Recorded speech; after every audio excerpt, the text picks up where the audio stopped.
देखिए आज हम लोग किसी पतले तार का व्यास स्क्रू गेज की सहायता से निकालेंगे।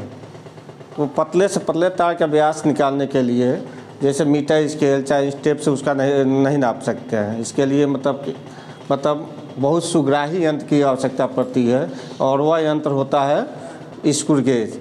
जैसे स्क्रू गेज को जानने के पहले अल्पतमांक जानिए। अल्पतमांक क्या होता है? किसी भी यंत्र का अल्पतमांक।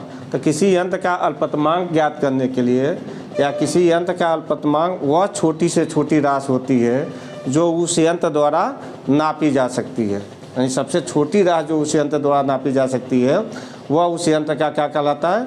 अल्पतमांक कहलाता है। जैसे यह स्क्रू गेज है तो इस स्क्रू गेज से आप दशमलव के 2 स्थान तक ईजिली नाप सकते हैं। जैसे 0.001 सेंटीमीटर तक इससे नाप सकते हैं। इसीलिए इसका उपयोग जो होता है पतले तारों का व्यास ज्ञात करने में किया जाता है। तो प्रैक्टिकल है आपके कक्षा 11 में एक कि स्क्रू गेज की सहायता से किसी दिए गए तार का व्यास कैसे हम ज्ञात करते हैं। तो इसके लिए सबसे पहले हम लिखेंगे कि उद्देश्य क्या होता है? स्क्रू गेज की सहायता से किसी दिए गए तार का व्यास ज्ञात करना। उसके बाद दूसरा स्टेप लिखेंगे आवश्यक उपकरण। आवश्यक उपकरण में क्या होता है? जो आपको आवश्यकता पड़ती है। जैसे स्क्रू गेज आपका एक चाहिए तथा एक तार चाहिए जो आपको दिया गया होता है। तो आवश्यक उपकरण में हो गया स्क्रू गेज तथा दिया गया तार। इसके बाद इस स्क्रू गेज का अल्पतमांक निकाला जाएगा। तो स्क्रू गेज का जो अल्पतमांक होता है उसके लिए यह फार्मूला होता है कि अल्पतमांक बराबर चूड़ी अंतराल बटे वृत्तीय पैमानों की संख्या। तो देखिए यह स्क्रू गेज है, इसका चूड़ी अंतराल क्या होता है? चूड़ी अंतराल मतलब यह एक स्क्रू गेज है, ठीक ना। स्क्रू गेज इसको कहते हैं हम पेंच या पेंच होता है। यह एक स्क्रू गेज है। इस स्क्रू गेज का यह जो होता है यह बेलन नुमा है या जो घूम रहा है इसको कहते हैं पेंच। यह होता है रिचिड जिससे जरिए घुमाया जाता है। अब जिस तार का व्यास निकालना होता है उस तार को इस रिचिड पेंच और इस स्ट्रेंथ के बीच कस देते हैं और इस तरह से कसते हैं। यहाँ से नहीं कसा जाता, यहाँ से इस तरह से कसते हैं कि यह इसमें देखिए आवाज़ आने लगा, किरकिर की आवाज़ आने लगा, तब बंद कर देते हैं। इससे इसलिए कसते हैं कि यदि यहाँ से आप दाब दिए तो जो प्रेशर ज़्यादा बढ़ जाएगा तो तार का व्यास क्या हो जाएगा? डिस्टर्ब हो जाएगा। इसलिए यहाँ से कसते हैं, ठीक है। और यहाँ के बाद तो चूड़ी अंतराल क्या होता है? चूड़ी अंतराल देखो इस पर जो चूड़ी बनी होती हैं यह इसके चूड़ी अंतराल है। और एक चूड़ी की जो मतलब मोटाई होती है वह 1 मिमी होती है, 1 मिमी। तो इसका चूड़ी अंतराल कितना है? 1 मिमी। चूड़ी अंतराल हो गया 1 मिमी। इसको यदि सेंटीमीटर में बदलें तो 0.1 सेंटीमीटर। तो यह हो गया चूड़ी अंतराल हो गया 0.1 सेंटीमीटर। और दूसरा होता है वृत्तीय पैमाने पर बने खानों की संख्या। तो यह देखिए इसमें 2 पैमाने बने होते हैं। एक पैमाने या जो बेलन होता है इस बेलन पर बना हुआ है, देखिए यह बेलन, इस पर एक मतलब सीधी लाइन में पैमाना बना हुआ है, इसको हम कहते हैं मुख्य पैमाना। इस पर लिखा हुआ है 0.5 नहीं 0 है, 10 है, 5 है, 10 है, ठीक ना। और एक यह जो घूम रहा है या वृत्ताकार जो बेलन है इस पर एक पैमाना बना हुआ है, इसको कहते हैं वृत्तीय पैमाना। इस पर देखिए लिखा हुआ है 0, 10, 20, 30, 40, 50, 60, 70, 80, 90 और फिर 0 आ गया, यानी 100 पर फिर 0 आ गया। तो यह हो गया मुख्य पैमाना, यह हो गया वृत्तीय पैमाना। तो वृत्तीय पैमाने पर कितने खाने बने हुए हैं? 100।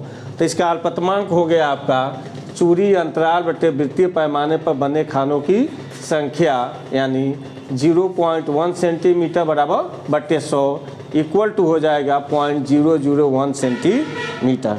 तो इस यंत्र का अल्पतमांक हो गया 0.001 सेंटीमीटर, यानी यह 1 सेंटीमीटर का 1/1000वां भाग भी यह माप सकता है, ठीक ना। तो सबसे पहले ये तीसरा स्टेप हो गया आपका अल्पतमांक इतना हो गया। दूसरा होता है शून्यांक त्रुटि। अगला स्टेप होता है शून्यांक त्रुटि।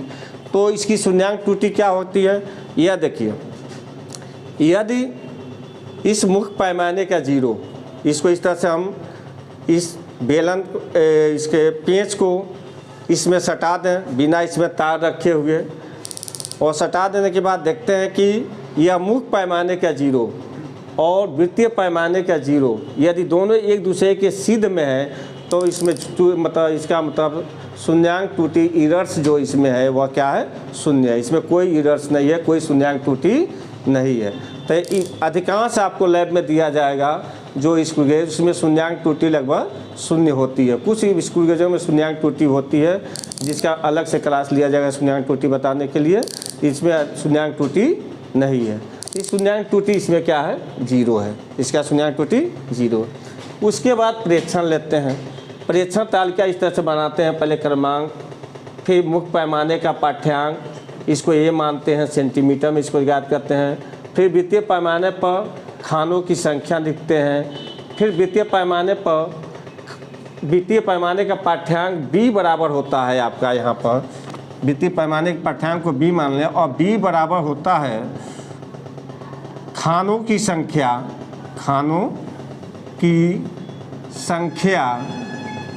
गुणे अल्पतमांक, यह वित्तीय पैमाने का पाठ्यांक हो जाएगा। फिर कुल पाठ्यांक जिसको हम व्यास करते हैं, कुल पाठ्यांक हो जाएगा व्यास बराबर a + b, अभी सेंटीमीटर में, और फिर इसका हम क्या कर लेते हैं, मध्यमान निकाल लेते हैं। जैसे देखिए इसका व्यास निकालना हो हमको तो कैसे निकालते हैं। इसका व्यास निकालने सबसे पहले हम क्या करेंगे, इसको इसमें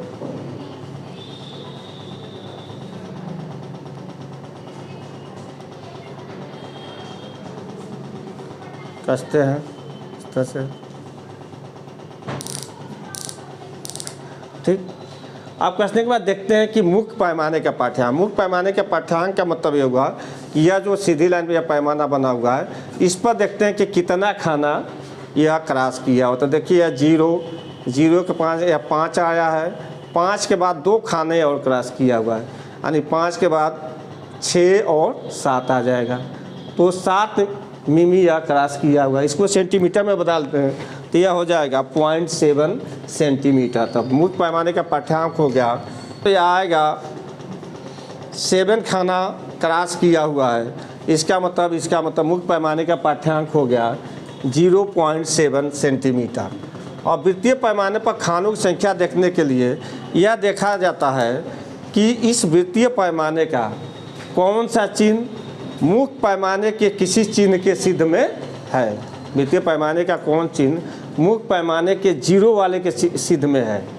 तो यहाँ देखा जाए तो हम देखते हैं कि यह लगभग 40 पे है। इसका वृत्तीय पैमाने का जो 40 वाला खाना है मुख्य पैमाने के 0 के ठीक सिद्ध में है।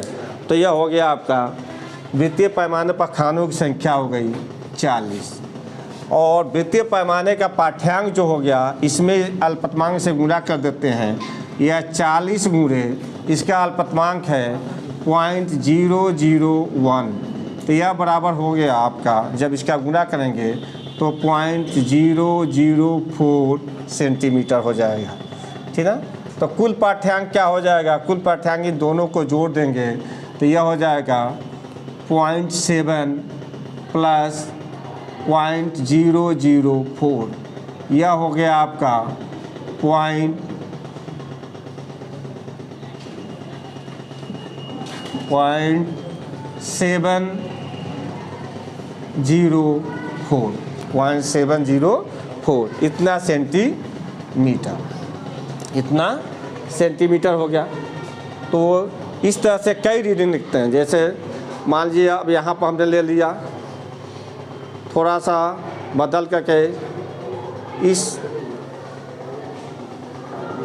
स्टेट में ले लें, यहाँ पर देखें, अब देखो इस पोजीशन में, इस पोजीशन में फिर वही चीज़ देखते हैं। अब लगभग आपका जो आ रहा है मुख्य पैमाने का पाठ्यांक, यह 6 पर आ रहा है, तो यह हो जाएगा 0.6, ठीक। देखिए दूसरी रीडिंग में, दूसरे पोजीशन में हम देखते हैं, तो इसमें जो मुख्य पैमाने का पाठ्यांक है वह लगभग आया हुआ है आपका, यह भी उतना ही है, 7 चिन्ह क्रॉस किया हुआ है, 7 खाने, तो इसका मतलब हो जाएगा 7 mm, और 7 mm को हम सेंटीमीटर में बदलेंगे तो 0.7 सेंटीमीटर।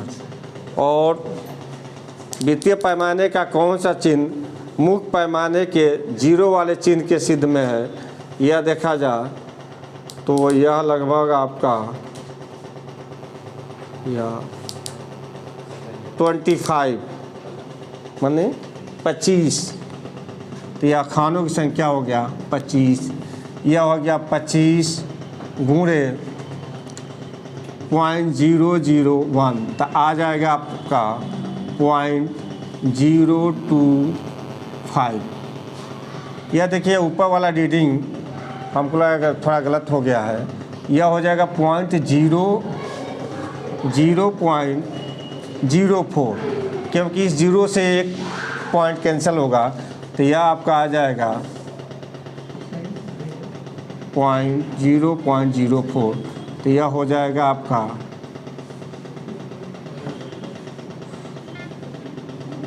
0.74, और यह आ गया आपका यहाँ पर दूसरा रीडिंग हो गई, दूसरा 0.7 प्लस 0.025, तो यह हो जाएगा आपका 0.725। इस तरह से एक रीडिंग और ले लिया जाए, कम से कम 3 रीडिंग लिया जाता है 3 पोजीशन में, तो एक पोजीशन ले लिया जाए आपका, या इस तरह से देखिए इस पोजीशन में भी देखा जाए तो यह 7 खाना ही क्रॉस कर रहा है, तो 7 खाने का यह 0.7 सेंटीमीटर हो गया। कौन सा चिन्ह मिल रहा है वृत्तीय पैमाने का मुख्य पैमाने के जीरो से, तो यह मिलेगा आपका, यह मिल रहा है आपका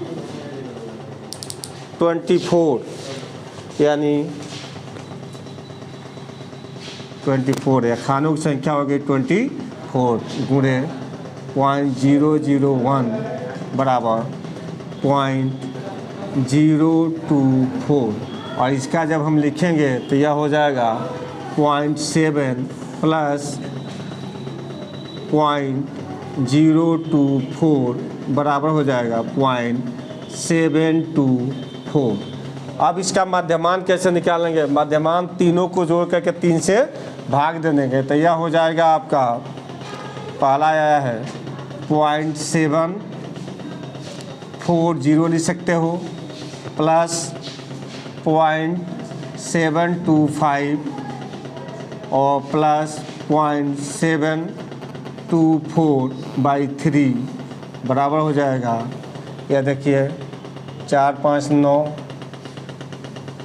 और 2 2 4 4 8 और 7 7 14 7 21, 3 अंक पर दशमलव या बटे 3, यह बराबर भाग देंगे 7 त्रिके 21, 3 सत्ते 21, 3 दूना 6, और यह आएगा आपका 2 और 9, तो 3 अठे 24, 3 9 27, इतना सेंटीमीटर हो गया। तो इस तार का इस मतलब पेन का जो व्यास निकला यह कितना आ गया 0.729 सेंटीमीटर। इस तरह से इस प्रैक्टिकल को करते हैं।